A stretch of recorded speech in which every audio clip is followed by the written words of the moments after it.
Hello, good morning students. आज हम पढ़ने वाले हैं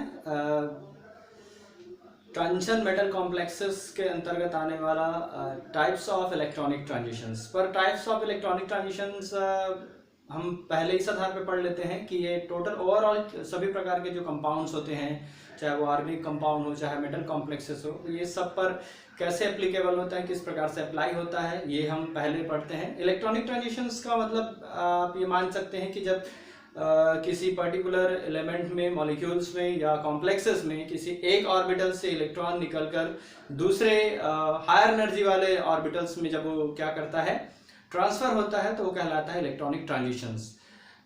हम इसे इस प्रकार भी समझ सकते हैं कि इलेक्ट्रॉनिक ट्रांजिशंस हमेशा उस प्रकार के ऑर्बिटल्स में होते हैं जो वैलेंस ऑर्बिटल कहलाता है। वैलेंस ऑर्बिटल में जो भी इलेक्ट्रॉन्स होते हैं, वो इलेक्ट्रॉन जो है वो दूसरे वैलेंस ऑर्बिटल में ट्रांसफर होते हैं, वो कहलाता है आपका इलेक्ट्रॉनिक ट्रांजिशंस। हम इसा अब दूसरा सेक्शन ऐसा समझते हैं कि सपोज कोई जो दो अलग अलग मॉलिक्यूल जो है मिलकर एक जो है एटम जो है मिलकर एक मॉलिक्यूल बनाना चाहते हैं, तो ऐसे कंडीशंस में जो पहले एटम का जो वैलेंस इलेक्ट्रॉन होगा वो दूसरे एटम के वैलेंस इलेक्ट्रॉन के साथ ट्रांसफर होने के लिए अपने ऑर्बिटल से निकलकर दूसरे ऑर्बिटल में ट्रांसफर होता है।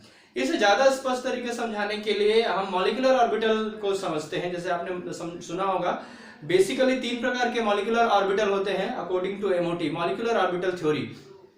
जब पर्टिकुलर कोई एलिमेंट जो है, एटम जो है मिलकर मॉलिक्यूल बनाना चाहते हैं, तो उनके जो ऑर्बिटल्स होते हैं, जितने ओवरलैप करने के लिए पार्टिसिपेट करते हैं, उतने नए ऑर्बिटल का फॉर्मेशन करते हैं, वो कहलाता है आपका मॉलिक्यूलर ऑर्बिटल। तो आफ्टर बॉन्ड फॉर्मेशन, बॉन्ड निर्माण होने के बाद वो इलेक्ट्रॉन कहाँ ट्रांसफर हो जाते हैं, मॉलिक्यूलर ऑर्बिटल में ट्रांसफर हो जाते हैं। मॉलिक्यूलर ऑर्बिटल बेसिकली तीन प्रकार के होते हैं। पार्टिसिपेट करने वाले एलिमेंट या एटम के ऑर्बिटल से बनने वाले नए मॉलिक्यूलर ऑर्बिटल की एनर्जी अगर कम है तो कहलाएगा आपका बॉन्डिंग मॉलिक्यूलर ऑर्बिटल, और अगर ये ज्यादा है तो कहलाएगा एंटी बॉन्डिंग मॉलिक्यूलर ऑर्बिटल, और अगर इक्वल है, मतलब जितना पार्टिसिपेट किया है अभी भी उसकी ऑर्बिटल की एनर्जी सेम है, तो कहलाएगा आपका नॉन बॉन्डिंग कहलाता है, अनाबंधी ऑर्बिटल, आणविक कक्षक कहलाता है। बेसिकली हमने एनर्जी के क्रम को इस आधार पर बताया है कि जो बॉन्डिंग मॉलिक्यूलर ऑर्बिटल जो रहता है उसकी एनर्जी कम होती है। रीजन ये रहता है क्योंकि वो न्यूक्लियस के ज्यादा नजदीक होता है। किसी भी पर्टिकुलर मॉलिक्यूल के न्यूक्लियस से ज्यादा नजदीक होने के कारण उसकी एनर्जी जो होती है वो कम होती है। नाभिक के नजदीक होने से वो ज्यादा बंधा हुआ होता है अट्रैक्शन फोर्सेस के कारण, इसलिए उसकी एनर्जी कम होती है। नॉन बॉन्डिंग की एनर्जी थोड़ी उससे ज्यादा होती है, और एंटी बॉन्डिंग की एनर्जी सबसे ज्यादा होती है। इसलिए मॉलिक्यूलर ऑर्बिटल को हम तीन लेवल में रखते हैं, सबसे कम ऊर्जा, उसके बाद माध्यमिक और सर्वाधिक ऊर्जा। इसे इस प्रकार भी समझ सकते हैं ऐसा कि मॉलिक्यूलर ऑर्बिटल को हम तीन आधार पे दिखाते हैं। एक तो सिग्मा, पाई और एन। सिग्मा मतलब आपके सिग्मा बॉन्डिंग मॉलिक्यूलर ऑर्बिटल कहला सकते हैं आप, पाई वाला जिसमें अनसैचुरेटेड इलेक्ट्रॉन्स प्रेजेंस होते हैं, और एन होगा जो बंध बनाने में पार्टिसिपेट नहीं करते, नॉन बॉन्डिंग कहलाते हैं, वो कहलाएगा आपका एन। तो बॉन्डिंग में दोनों आएंगे सिग्मा और पाई, और एंटी बॉन्डिंग में भी सिग्मा और पाई आएंगे।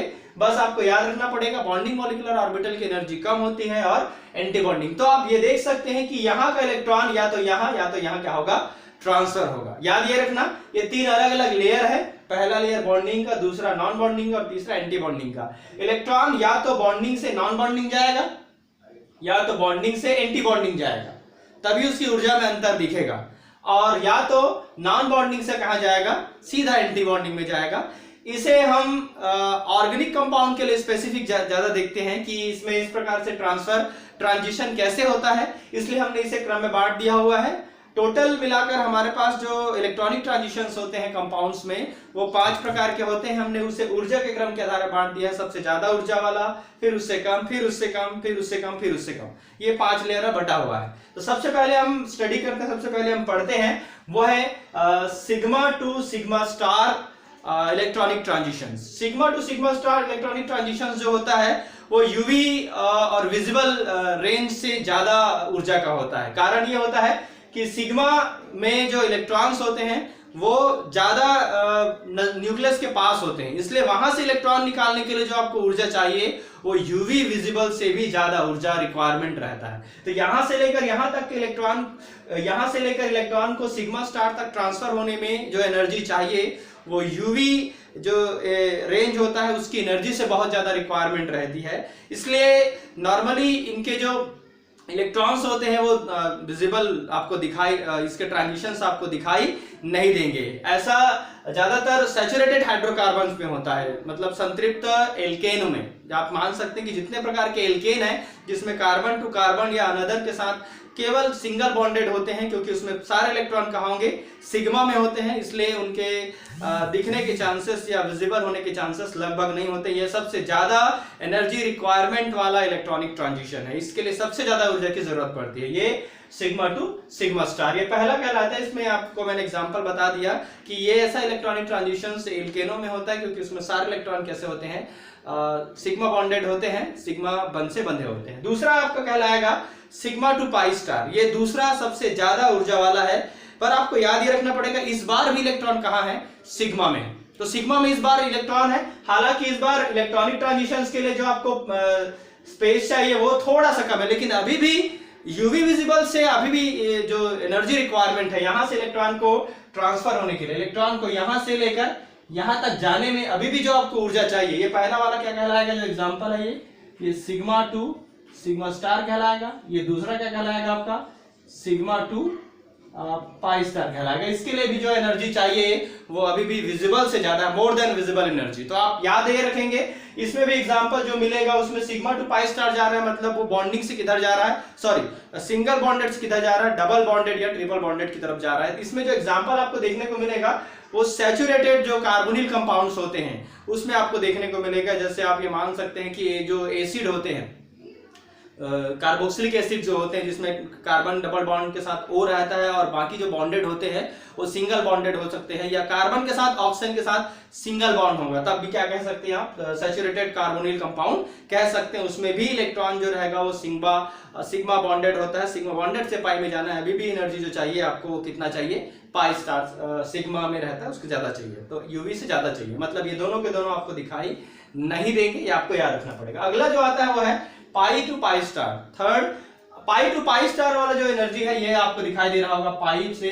पाई स्टार के बीच वाला ये जो रिक्वायरमेंट एनर्जी रहती है पाई से पाई स्टार। तो पाई मतलब आपको समझ में आ चुका होगा, इनके इलेक्ट्रॉन्स जो होते हैं वो पाई वाले वैलेंस इलेक्ट्रॉन है, मतलब ये न्यूक्लियस से थोड़ा दूर है, इसलिए इसे इलेक्ट्रॉन को निकालने में ज्यादा ऊर्जा की जरूरत नहीं पड़ती, कम ऊर्जा में ये पाई से pi star anti bonding molecular orbital में ट्रांसफर हो जाता है। तो इसलिए इसकी जो एनर्जी की जरूरत पड़ती है वो यूवी विजिबल से थोड़े कम में, ये यूवी में और विजिबल रेंज के अंतर्गत आ जाता है, इसलिए आपको ये कंपाउंड जो है वो आपको आसानी से दिखाई देंगे, मतलब ये विजिबल होंगे।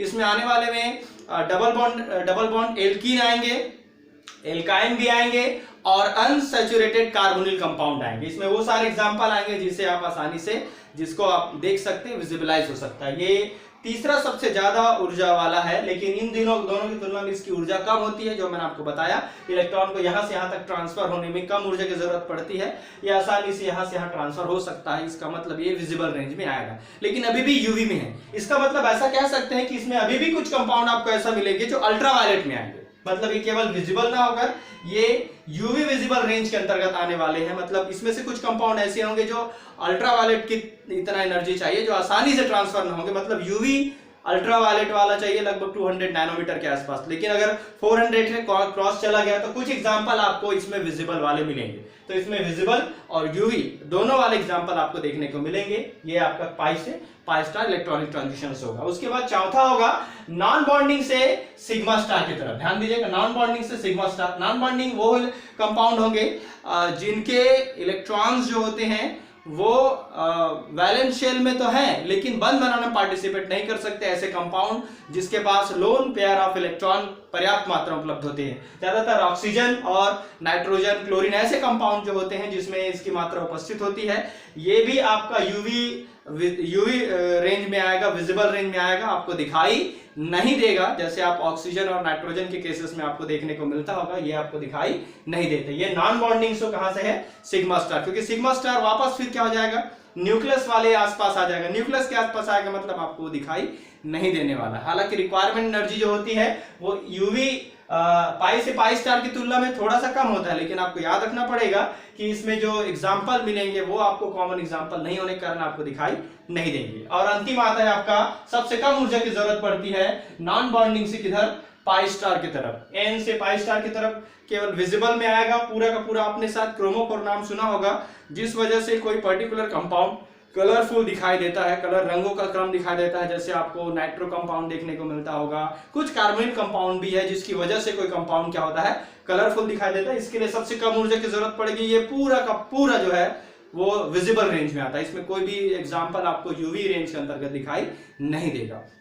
ये सारे जो एग्जाम्पल आपको हमने बताए हैं उसका आपको क्रम याद रखना पड़ेगा। सबसे ज्यादा ऊर्जा वाला कौन सा है, सिग्मा से सिग्मा स्टार वाला, देन आफ्टर सिग्मा से पाई स्टार, देन आफ्टर पाई से पाई स्टार, फिर देन आफ्टर एन से सिग्मा स्टार, लास्ट क्या होगा, एन से पाई स्टार कहलाएगा। ये आपके कार्बनिक ऑर्गेनिक कंपाउंड में आपको याद रखना पड़ेगा। इसमें एक बात आपको स्पष्ट बता देता हूं, 3 प्रकार के मॉलिक्यूलर ऑर्बिटल है, पाई, सिग्मा और एन। आपको याद रखना पड़ेगा सिग्मा से जो भी स्टार्ट होगा वो विजिबल रेंज में नहीं आएगा, यूवी विजिबल रेंज में नहीं आता, तो आपको याद रखना पड़ेगा ऑर्गेनिक कंपाउंड वही आपको विजिबलाइज होगा, दिखाई देगा जिनके वैलेंस इलेक्ट्रॉन पाई या नॉन बॉन्डिंग ऑर्बिटल में उपस्थित है। वहां से अगर वो ट्रांजिशंस होता है तो आपको आसानी से दिखाई देगा, ये आपको याद रखना पड़ेगा। ये कहलाएगा आपका टाइप्स ऑफ इलेक्ट्रॉनिक ट्रांजिशंस का पहला सेक्शन। नेक्स्ट पार्ट में हम देखेंगे कि मेटल कॉम्प्लेक्सेस में इलेक्ट्रॉनिक ट्रांजिशंस किस प्रकार से होता है, इसके कितने प्रकार हैं और इसमें कौन कौन से एग्जाम्पल